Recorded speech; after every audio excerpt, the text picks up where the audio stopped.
আজকে আমি তোমাদের শোনাবো গোপাল ভাঁড়ের গল্প।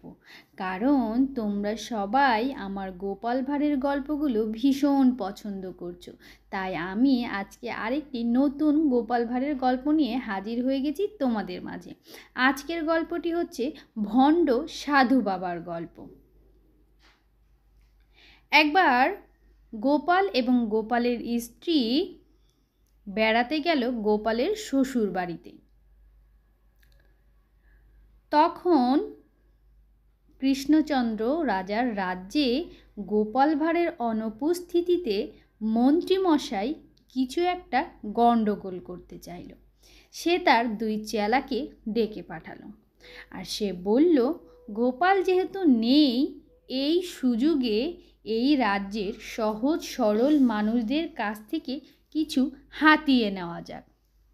তাই সে তার দুই চেলাকে বুদ্ধি দিল, তোমরা দুইজন ভণ্ড সাধু সেজে কাল থেকেই কাজ শুরু করে দাও।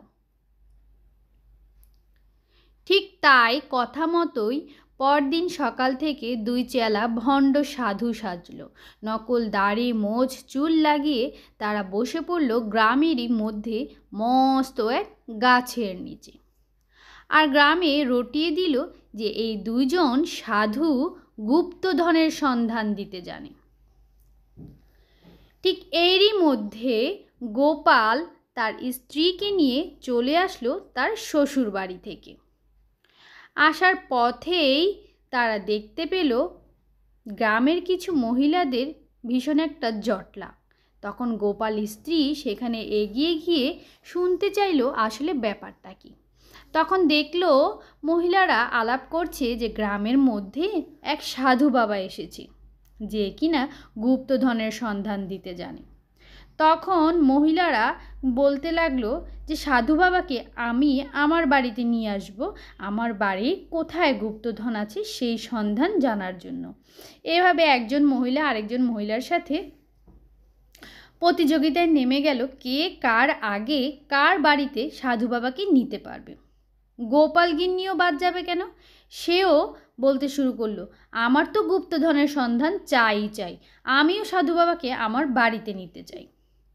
তখন মহিলারা বলল, বেশ বেশ, তাহলে চলো আমরা সবাই মিলে সাধু বাবার কাছে যাই। তখন সব মহিলারা মিলে সাধু বাবার কাছে গেল। গিয়ে দেখলো বেশ সাধু বাবা খুব ধ্যানে মগ্ন আছে।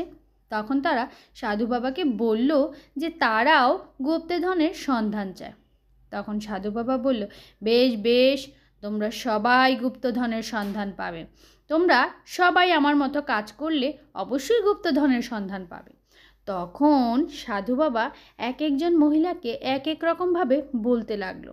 কাউকে বলল তোমার ঘরের মাঝ বরাবর খুঁড়বে, কাউকে বলল তোমার ঘরের উত্তর কোণ ধরে খুঁড়বে, আর গোপাল গিন্নিকে বলল তোমার ঘরের ঈশান কোণের ঠিক উত্তর দিক বরাবর গিয়ে 3টি গর্ত খুঁড়বে, তাহলেই তুমি গুপ্তধনের সন্ধান পাবে।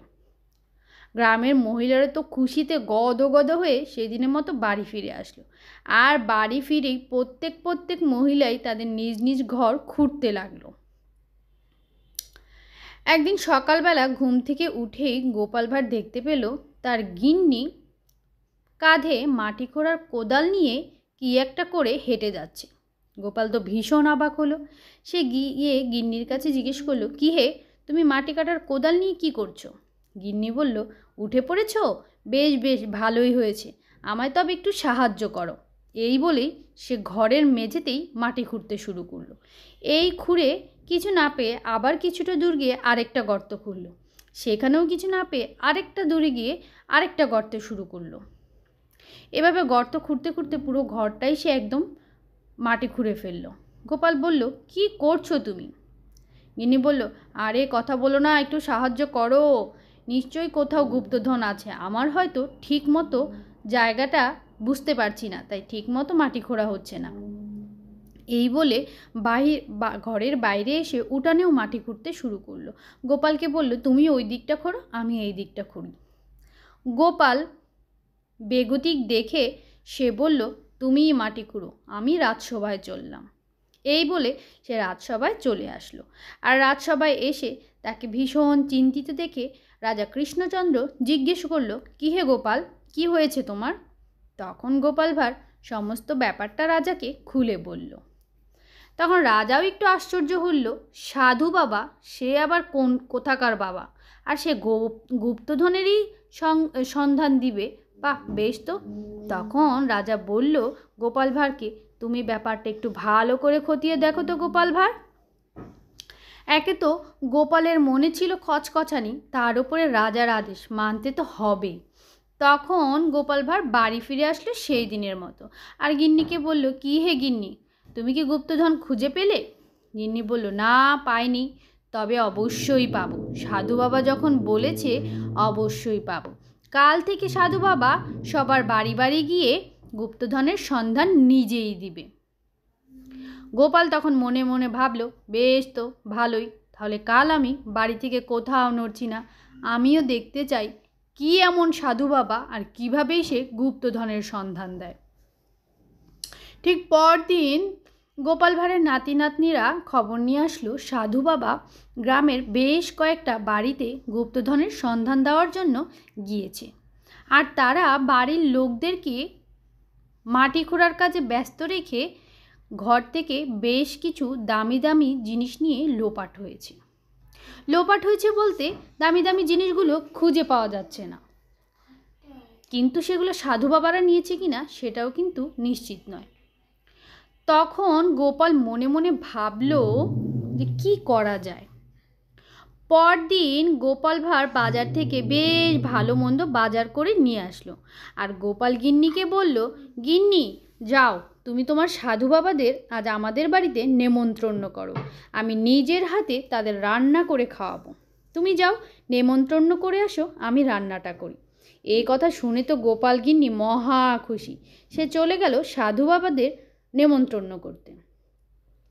কিন্তু গোপাল গিন্নি যাওয়ার পর সাধু বাবারা গোপালের বাড়িতে নেমন্ত্রণ খাওয়ায় অস্বীকার করল, কারণ তাদের মনে যে ভয় ছিল গোপাল যদি কিছু করে বসে, তাই তারা নেমন্ত্রণ গ্রহণ করল না।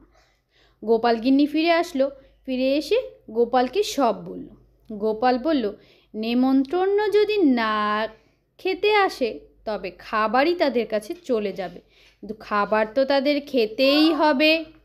এই বলে গোপাল সেই খাবারগুলো গিন্নিকে দিয়ে বলল, আমি রান্না বাড়া করে দিয়েছি, তুমি এবার সাধু বাবাকে নিজের হাতে নিয়ে গিয়ে খাইয়ে দিয়ে আসো, আমি বরং রাজসভায় যাই। গোপাল গিন্নি তো মহা খুশি, তার স্বামীর এত পরিবর্তন দেখে সে মনে মনে ভাবল, এই বুঝি সবই সাধু বাবার কেরামতি। তারপর সে খাবারগুলো নিজে বহন করে নিয়ে গেল সাধু বাবার কাছে, আর খাবার দেখে সাধু বাবারা যেন আর লোভ সামলাতে পারল না।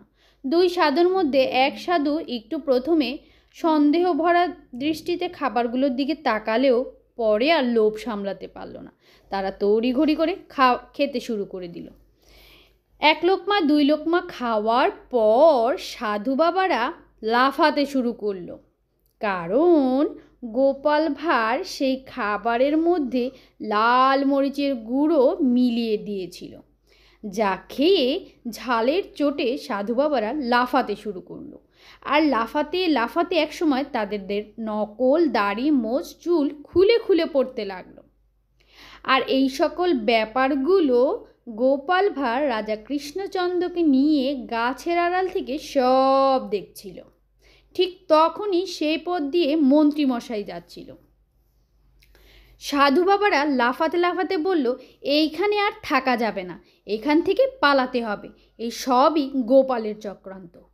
এই কথা বলার সাথে সাথে মন্ত্রীমশাই লাফ দিয়ে সামনে এসে বলল, ও হে চাঁদুরা, আমি যে তোমাদের বুদ্ধি দিলাম, আমি যে তোমাদের এত কিছু করার জন্য সব কিছু বুদ্ধি দিলাম, তা আমাকে সেই বুদ্ধির ভাগ দেবে না? ভাগ না দিয়েই পালাচ্ছ? এত কিছু যে হাতিয়ে নিলে দামি দামি, তার ভাগ কোথায়? এই কথা বলতে বলতেই গাছের আড়াল থেকে গোপাল ভাঁড় আর রাজা কৃষ্ণচন্দ্র বেরিয়ে আসলো। বলল, হ্যাঁ, সব কিছুরই ঠিকঠাক ভাগ হবে। এই কথা শুনে মন্ত্রীমশাই তো কান্না শুরু করে দিল রাজাকে দেখে। সে ভাবলো আজ সে ধরাই পড়ে গেছে। আর রাজামশাইও তার এই কুকর্মের জন্য একদম তিনজনকেই খুব ভালো একটা সাজা দিল। ধরে বেঁধে নিয়ে গেল রাজকারাগারে।